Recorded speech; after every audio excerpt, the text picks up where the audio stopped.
Hello दोस्तों। सबसे पहले तो आप लोगों को हमारे तरफ से हैप्पी नवरात्रि।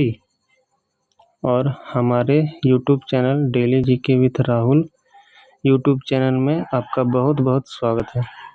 आज हम आपके लिए जीके जीएस के 25 महत्वपूर्ण प्रश्न लाए हैं, मोस्ट इम्पोर्टेंट, जो आने वाली एसएससी एमटीएस परीक्षा के लिए बहुत ही उपयोगी है, साथ ही अन्य परीक्षाओं के लिए भी उपयोगी होंगी। इसलिए वीडियो को एंड तक ज़रूर देखें और वीडियो अगर अच्छी लगी हो तो वीडियो को लाइक करें और चैनल को सब्सक्राइब करें और बेल आइकन को प्रेस करना ना भूलें। तो चलिए वीडियो को स्टार्ट करते हैं। आपका पहला प्रश्न है, कुषाण वंश का सबसे प्रतापी शासक कौन था? तो इसका आंसर है कनिष्क। इसके एक्स्ट्रा फैक्ट देख लेते हैं।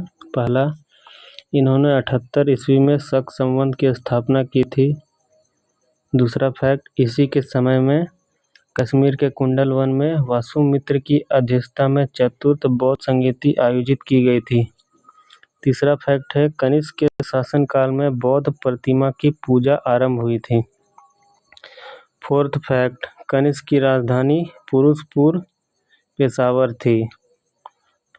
पांचवा फैक्ट है, कनिष्क ने 127 ईस्वी से लेकर 150 ईस्वी तक शासन किया था।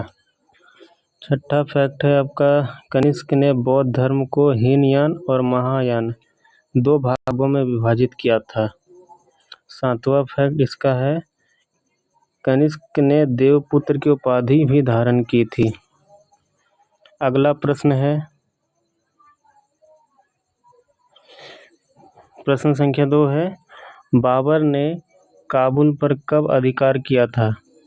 तो इसका आंसर है 1504 ईस्वी में।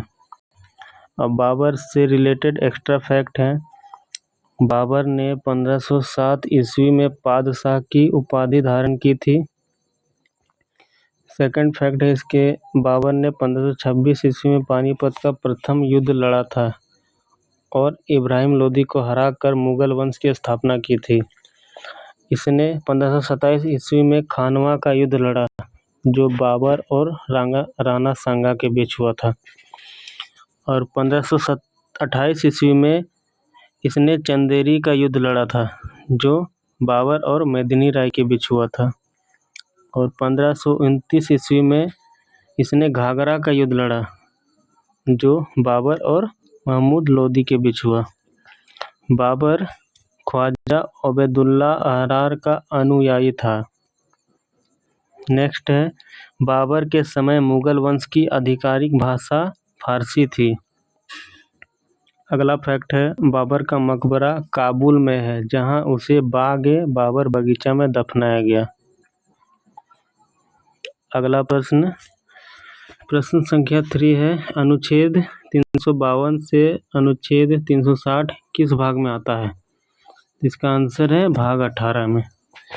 एक्स्ट्रा फैक्ट देख लेते हैं। भाग 1 में संघ और उसका क्षेत्र आता है। भाग 2 में नागरिकता सिटीजनशिप आती है। भाग 3 मौलिक अधिकार।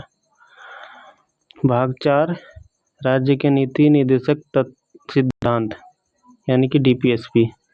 भाग 5 संघ। भाग 6 राज्य।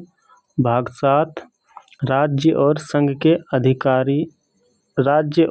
के अधिकारों का उल्लेख। भाग 8 केंद्र शासित प्रदेशों से। भाग 9 पंचायत। भाग 9 का क नगरपालिका। भाग 9 का ख सहकारी समिति। भाग 10 अनुसूचित जाति और अनुसूचित जनजाति के प्रशासन क्षेत्र से। भाग 11 संघ और राज्यों के बीच संबंध। भाग 12 वित्त, संपत्ति, अनुबंध और मुकदमे। भाग 13 भारत के भीतर व्यापार, वाणिज्य और समागम। भाग 14 संघ और राज्यों के अधीन सेवाएं। भाग 14 का क न्यायाधिकरण। भाग 15 चुनाव। भाग 16 कुछ वर्गों से संबंधित विशेष प्रावधान। थोड़ा सा 14 का क में आपका थोड़ा सा मिस्टेक हो गया, टाइपिंग मिस्टेक है, तो आप लोग सुधार लीजिएगा उसको। और भाग 16 है आपका कुछ वर्गों से संबंधित विशेष प्रावधान। भाग 17 राजभाषा। भाग 18 आपातकालीन प्रावधान। भाग 19 विविध। भाग 20 आपका संविधान संशोधन। संविधान संशोधन जो है ये आपका दक्षिण अफ्रीका के संविधान से लिया गया है, जबकि डीपीएसपी आपका आयरलैंड के संविधान से लिया गया है। जबकि आपका मौलिक अधिकार जो है भाग 3 है वो आपका अमेरिका यूएसए के संविधान से लिया गया है। तो चलिए बढ़ते हैं नेक्स्ट अगला प्रश्न में। प्रश्न संख्या 4 है अल्पसंख्यक को अपनी रुचि की शिक्षा संस्था की स्थापना और संचालन का अधिकार किस अनुच्छेद में है? तो इसका आंसर है अनुच्छेद 30। और एक्स्ट्रा फैक्ट देख लेते हैं अनुच्छेद 14 से 18। ये इम्पोर्टेंट क्वेश्चन है, एसएससी रेलवे सभी में आ सकते हैं ये प्रश्न, इसको ध्यान से देखिएगा। चलिए अनुच्छेद 14 से 18 समता का अधिकार। अगला अनुच्छेद 19 से 22 ये आता है आपका स्वतंत्रता का अधिकार। अनुच्छेद 23 से 24 शोषण के विरुद्ध अधिकार। अनुच्छेद 25 से 28 धर्म की स्वतंत्रता का अधिकार। अनुच्छेद 29 से 30 सांस्कृतिक और शैक्षणिक अधिकार। इसी के अंतर्गत वो क्वेश्चन नंबर 4 जो है उसका आंसर इसमें है। और आपका अनुच्छेद 32 संवैधानिक उपचारों का अधिकार। थोड़ा सा मिस्टेक हो गया है, टाइपिंग मिस्टेक, देख लीजिएगा, आप लोग सुधार कर लीजिएगा। चलिए अगला प्रश्न है प्रश्न संख्या 5 है भारत की दूसरी सबसे ऊंची चोटी कौन सी है तथा यह कहाँ अवस्थित है? तो आंसर इसका नंदा देवी, जिसकी ऊंचाई है 7816 मीटर, जो उत्तराखंड के गढ़वाल हिमालय क्षेत्र में अवस्थित है। एक्स्ट्रा फैक्ट देख लेते हैं माउंट एवरेस्ट। तो माउंट एवरेस्ट जिसकी ऊंचाई है 8850 मीटर और जो आपका नेपाल और चीन की सीमा पर स्थित है। सेकंड है ये दुनिया की सबसे ऊंची पर्वत शिखर है, जबकि दूसरी में आती है आपकी केटू गॉडविन ऑस्टिन, जिसकी ऊंचाई है आपका 8611 मीटर। यह चीन द्वारा नियंत्रित शिनजियांग प्रदेश और पाकिस्तान अधिकृत गिलगित बाल्टिस्तान सीमा पर स्थित है। थर्ड है जो भारत में आती है कंचनजंगा, इसकी ऊंचाई है 8586 मीटर और यह भारत और नेपाल की सीमा पर स्थित है। नेक्स्ट है कामेट पर्वत, जिसकी ऊंचाई है 7756 मीटर। नेक्स्ट है साल्टोरो कांगड़ी चोटी, जिसकी ऊंचाई है 7742 मीटर। अगला सासेर कांगड़ी चोटी, जिसकी ऊंचाई है 7672 मीटर। मामोस्तोंग कांगड़ी चोटी, जिसकी ऊंचाई है 7516 मीटर। रीमो चोटी जिसकी ऊंचाई है 7385 मीटर। और नेक्स्ट है मतलब अंतिम है आपका हारदोल चोटी, जिसकी ऊंचाई है 7151 मीटर। अगला प्रश्न संख्या 6 है आपका अलकनंदा और भागीरथी नदी का संगम कहाँ होता है? तो इसका आंसर है उत्तराखंड के टिहरी गढ़वाल जिले में स्थित देवप्रयाग में होता है। एक्स्ट्रा फैक्ट है रुद्रप्रयाग में अलकनंदा और मंदाकिनी नदी का संगम होता है, जबकि विष्णुप्रयाग में ढोलीगंगा और अलकनंदा नदी का संगम होता है।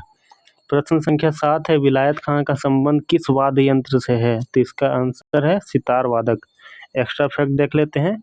आपका पहला है बिस्मिल्लाह खां अली अहमद हुसैन, ये आपके शहनाई वादक हैं, जबकि जाकिर हुसैन अल्लाह रखा खां ये तबला वादक हैं। पंडित रविशंकर ये आपका सितार बजाते हैं, जबकि असद अली खां ये रुद्रवीणा बजाते हैं। अमजद अली खां ये सरोद बजाते हैं। ब्रजभूषण काबड़ा ये इम्पोर्टेंट है, ये गिटार बजाते हैं। पन्नालाल घोष हरि प्रसाद चौरसिया ये बांसुरी वादक हैं। टी.एच. विनायक ई.एम. सुब्रमण्यम ये घाटम वादक हैं या घाटम बजाते हैं। ये इम्पोर्टेंट क्वेश्चन है, एसएससी में हमेशा रिपीट होते हैं ये, रेलवे में भी। राजा रत्नम पिल्लई नीरू स्वामी पिल्लई ये दोनों नाद स्वरम बजाते हैं। अगला प्रश्न 8वां भारतीय जनगणना अधिनियम कब पारित हुआ था? तो भारतीय जनगणना अधिनियम 1948 में पारित हुआ था। एक्स्ट्रा फैक्ट देख लेते जनगणना से। तो पहला है वर्ष 2001 से 2011 के बीच दशकीय जनसंख्या वृद्धि 17.64% थी। थोड़ा सा देख लीजिएगा, टाइपिंग थोड़ा मिस्टेक है कुछ कुछ जगह। अगला है सबसे कम आबादी वाला केंद्र शासित प्रदेश लक्षद्वीप। थर्ड है सबसे कम लिंगानुपात वाला केंद्र शासित प्रदेश दमन और दीव। सबसे अधिक जन घनत्व वाला केंद्र शासित प्रदेश है दिल्ली, जिसकी माने 1 वर्ग किलोमीटर के अंतर्गत 11,320 व्यक्ति रहते हैं। सबसे अधिक जन घनत्व वाला राज्य बिहार। सबसे कम लिंगानुपात वाला भारतीय राज्य हरियाणा। अगला प्रश्न है भारत किस देश के साथ सबसे लंबी सीमा साझा करती है? इसका आंसर है बांग्लादेश के साथ, जो 4,097 किलोमीटर की सीमा साझा करती है। और इसकी आपका राजधानी है ढाका, अब मुद्दा है टका। एक्स्ट्रा फैक्ट देख लेते हैं। पाकिस्तान के साथ भारत 3,323 किलोमीटर की सीमा साझा करती है। अब पाकिस्तान की राजधानी इस्लामाबाद, और इसका मुद्रा है रुपया। भारत अफगानिस्तान के साथ 106 किलोमीटर, जो सबसे कम सीमा साझा करती है। ये भी इम्पोर्टेंट क्वेश्चन है। और इस अफगानिस्तान की राजधानी काबुल है और इसकी मुद्रा का नाम है रुपया। और भारत नेपाल के साथ 1751 किलोमीटर की सीमा साझा करती है और नेपाल की राजधानी काठमांडू है और इसका मुद्रा है नेपाली रुपया। भारत भूटान के साथ 699 किलोमीटर की सीमा साझा करती है। अब भूटान की राजधानी थिम्पू और इसकी मुद्रा का नाम नगुल्ट्रम। ये भी इम्पोर्टेंट क्वेश्चन है। फिर आपका अगला है म्यांमार के साथ भारत की सीमा 1643 किलोमीटर के साथ मैंने साझा करती है। इसका राजधानी है नैपियडो और इसकी मुद्रा का नाम, म्यांमार की मुद्रा का नाम क्यात है। भारत चीन के साथ 3488 किलोमीटर की सीमा साझा करती है और चीन की राजधानी बीजिंग है। चीन की मुद्रा का नाम चाइनीज रेनमिनबी है। अगला प्रश्न संख्या 10, I2 U2 में कितने देश शामिल हैं? इसका आंसर है इंडिया, इजराइल, UAE, अमेरिका। प्रश्न संख्या 11, अलमाटी बांध किस नदी पर अवस्थित है? तो इसका आंसर है कृष्णा नदी, जो कर्नाटक राज्य में है और जिसका निर्माण 2005 में हुआ था। एक्स्ट्रा फैक्ट देख लेते हैं। ये सभी प्रश्न इम्पोर्टेंट ही है, किसी न किसी परीक्षा में अवश्य आएंगे, इसलिए ध्यान से पढ़िएगा, सभी को ध्यान से देखिएगा। पहला है एक्स्ट्रा फैक्ट आपका दुलहस्ती परियोजना। तो दुलहस्ती परियोजना ये आपका चिनाब नदी पर स्थित है, जो जम्मू कश्मीर राज्य में है। सरदार सरोवर परियोजना ये नर्मदा नदी में है और जो गुजरात राज्य में है। तेनूघाट परियोजना ये दामोदर नदी में है और झारखंड राज्य में स्थित है। मैटूर परियोजना कावेरी नदी में है, जो तमिलनाडु में स्थित है। शिव समुद्रम परियोजना ये भी कावेरी नदी में है और ये कर्नाटक राज्य में स्थित है। कोयना परियोजना कोयना नदी पर बना है, जो महाराष्ट्र राज्य में है। इडुक्की परियोजना पेरियार नदी पर है और ये केरल में स्थित है इडुक्की परियोजना। रिहंद परियोजना रिहंद नदी पर ही बनी है और ये उत्तर प्रदेश में स्थित है रिहंद परियोजना। प्रश्न संख्या 12, चंद्रयान 3 कब लॉन्च किया गया था? ये इम्पोर्टेंट है, आ सकती है आने वाले परीक्षाओं में। तो इसका आंसर है 14 जुलाई 2023 को श्रीहरिकोटा आंध्र प्रदेश से। और इसके फैक्ट हैं, इसे LV-M3-M4 रॉकेट से लॉन्च किया गया था। चंद्रयान 3 को LV-M3-M4 रॉकेट से लॉन्च किया गया था। चंद्रयान 3 के लैंडर का नाम पूछा जाता है, तो चंद्रयान 3 के लैंडर का नाम विक्रम और रोवर का नाम प्रज्ञान था। नेक्स्ट फैक्ट है आपका, चांद पर सॉफ्ट लैंडिंग करने वाला भारत का चौथा देश, माने चांद पर सॉफ्ट लैंडिंग करने वाला भारत चौथा देश बन गया है विश्व में, जबकि इससे पहले अमेरिका, रूस, चीन भी चांद पर सॉफ्ट लैंडिंग कर चुके हैं। अब चंद्रयान 2 के बारे में भी जान लेते हैं कुछ एक्स्ट्रा फैक्ट। तो चंद्रयान 2, जिसे GSLV Mark 3 M1, MK का मतलब हुआ मार्क, तो Mark 3 M1 रॉकेट से लॉन्च किया गया था और इसे 22 जुलाई 2019 को इसे भी श्रीहरिकोटा आंध्र प्रदेश से ही लॉन्च किया गया था। अगला प्रश्न, केरल में नव वर्ष को किस नाम से जाना जाता है? तो आंसर है विशु। एक्स्ट्रा फैक्ट देख लेते हैं, उगादी। तो उगादी जो तेलुगु का नववर्ष है, जिसे आंध्र प्रदेश और कर्नाटक राज्य में मनाया जाता है। अगला पुथंडू, पुथंडू आपका यह तमिल का नववर्ष है। अगला भोगाली बिहू, तो भोगाली बिहू यह असम का नववर्ष है। आपका नेक्स्ट है पोइला बोईसाख, तो ये आपका पश्चिम बंगाल का नववर्ष है। और नेक्स्ट है हिजरी, हिजरी यह मुसलमानों का नववर्ष है। प्रश्न संख्या 14, कटीले वन और झाड़ियाँ कहाँ पाई जाती हैं? तो इसका आंसर है उत्तर पश्चिम क्षेत्र में। प्रश्न संख्या 12 देख लेते हैं, द इनहेरिटेंस ऑफ लॉस पुस्तक के लेखक कौन है? तो इसका आंसर है किरण देसाई। चलिए पुस्तक उनके लेखक से प्राचीन और जो आपके 2024 के फैक्ट देख लेते हैं। पहला है हुमायूंनामा, तो हुमायूंनामा का लेखक है गुलबदन बेगम। ये सब इम्पोर्टेंट है, इसमें मैंने दोनों में से किसी साइड से भी आ सकता है आपका प्रश्न। पहला हुमायूंनामा गुलबदन बेगम। अष्टाध्यायी जिसके लेखक है पाणिनि। फिर आपका है मेघदूत कुमार संभव। अभिज्ञान शाकुंतलम इसके लेखक है कालिदास, इम्पोर्टेंट है ये भी। मुद्रा राक्षस जिसके लेखक है विशाखदत्त। कामसूत्र जिसके लेखक है वात्स्यायन। राजत रंगिनी जिसके लेखक है कलहन। हर्षचरित्र कादम्बरी ये वान भट्ट द्वारा लिखा गया है। पंचतंत्र ये इन्हें विष्णु शर्मा ने लिखा है। गीत गोविंद जिसे जयदेव द्वारा लिखा गया है। स्पीड पोस्ट शोभा डे द्वारा लिखा गया है। शाहनामा जिसे फिरदौसी ने लिखा है। इधर आपका करंट में आपका बुक्स है ये मुख्यमंत्री डायरी जिसे हेमंत बिश्व शर्मा द्वारा लिखा गया है। अंबेडकर एक जीवन जिसे शशि थरूर द्वारा लिखा गया है। थर्ड है सचिन एट 50 जिसे बोरिया मजूमदार द्वारा लिखा गया है। हो सके ये प्रश्न आ सकता है एसएससी में, एमटीएस में। नेक्स्ट है ई बुक पीपल्स G20 जिसे श्री अपूर्व चंद्र द्वारा लिखा गया है। नेक्स्ट है लोकतंत्र का विचार जिसे सैम पित्रोदा द्वारा लिखा गया है। नेक्स्ट है wings to our hopes Shri Rajesh Kumar द्वारा लिखा गया है। भारत एट 100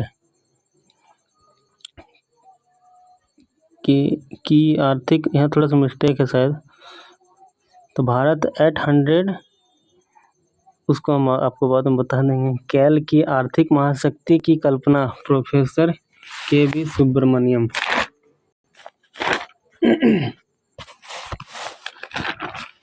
कि देख के आपको बता ही देते हैं क्या था कल। हाँ, यहाँ पर आपका भारत एट 100, यहाँ कैल के जगह कल की आर्थिक महाशक्ति की कल्पना, मतलब भारत एट 100 कैल की जगह कल होगा। कल की आर्थिक महाशक्ति की कल्पना प्रोफेसर, इसे लिखा है प्रोफेसर के.वी. सुब्रमण्यम। अगला प्रश्न है मुद्दुमलई अभयारण्य कहाँ स्थित है? तो यह है तमिलनाडु में।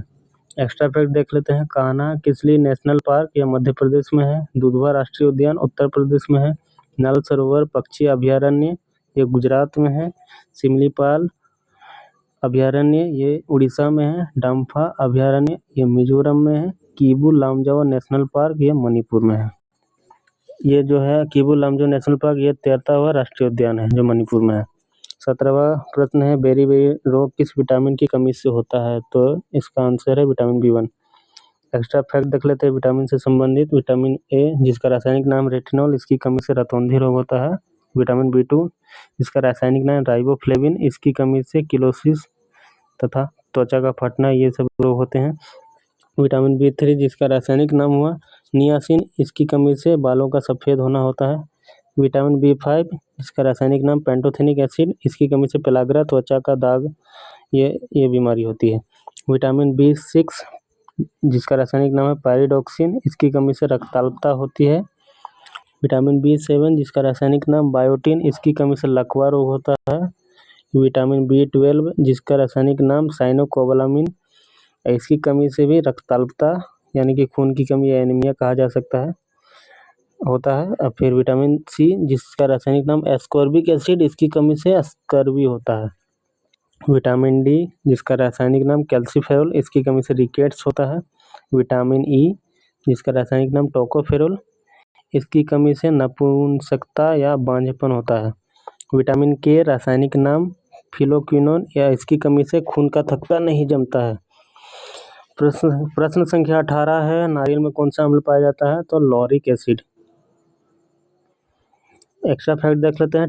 टमाटर में ऑक्जेलिक अम्ल पाया जाता है। सेब में मैलिक एसिड, नारंगी यानी कि संतरा में साइट्रिक एसिड, नींबू में भी साइट्रिक एसिड, सिरका में एसिटिक एसिड, चींटी के डंक में फार्मिक एसिड, अंगूर में टार्ट्रिक अम्ल, बिच्छू के डंक में मेथनोइक अम्ल, चाय में टैनिक अम्ल, आंसू में सियालिक अम्ल और घास में बेंजोइक अम्ल।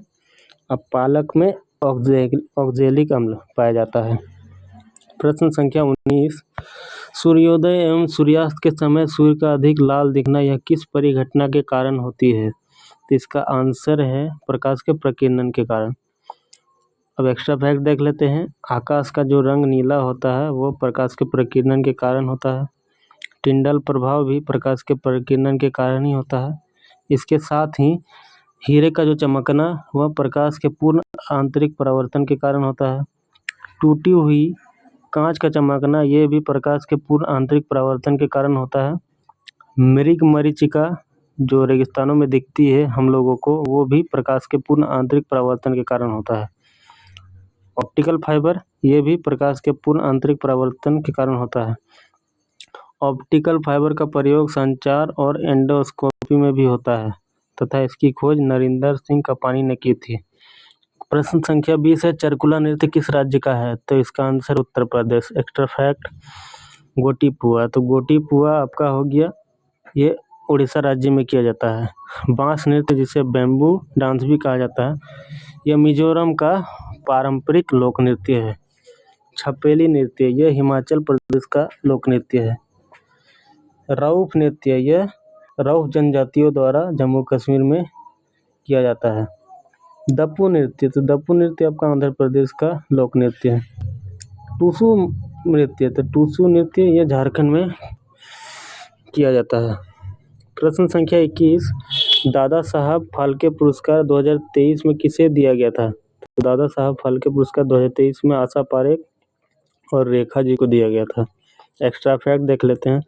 पहला है आपका रेमन मैग्सेसे पुरस्कार 2024 किसे दिया गया था? हायायो मियाजाकी को।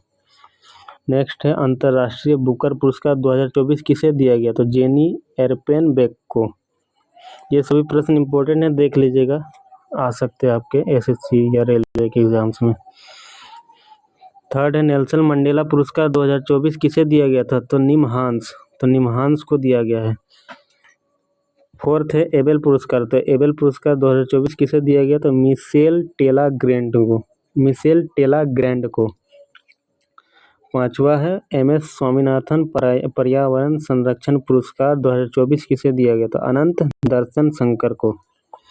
अगला प्रश्न, मर्डेका कप किस खेल से संबंधित है? तो मर्डेका कप आपका फुटबॉल खेल से संबंधित है। एक्स्ट्रा फैक्ट देख लेते हैं। संतोष ट्रॉफी, तो संतोष ट्रॉफी आपका फुटबॉल से, रणजी ट्रॉफी क्रिकेट से, देवधर ट्रॉफी क्रिकेट से, सुब्रतो कप भी फुटबॉल से, उबर कप ये बैडमिंटन से, बैटन कप ये हॉकी से, वाकर कप ये गोल्फ से और होलकर कप ये ब्रिज से।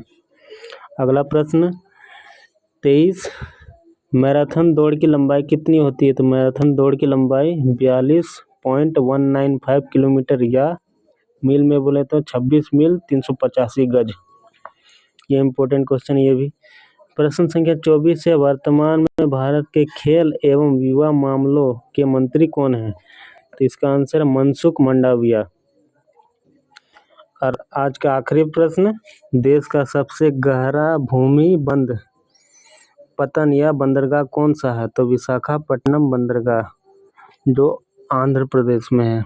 इसके एक्स्ट्रा फैक्ट देख लेते हैं। तो पहला एक्स्ट्रा फैक्ट है आपका देश का सबसे छोटा बंदरगाह यह आपका पोर्ट ब्लेयर बंदरगाह है जो अंडमान निकोबार द्वीप समूह में है।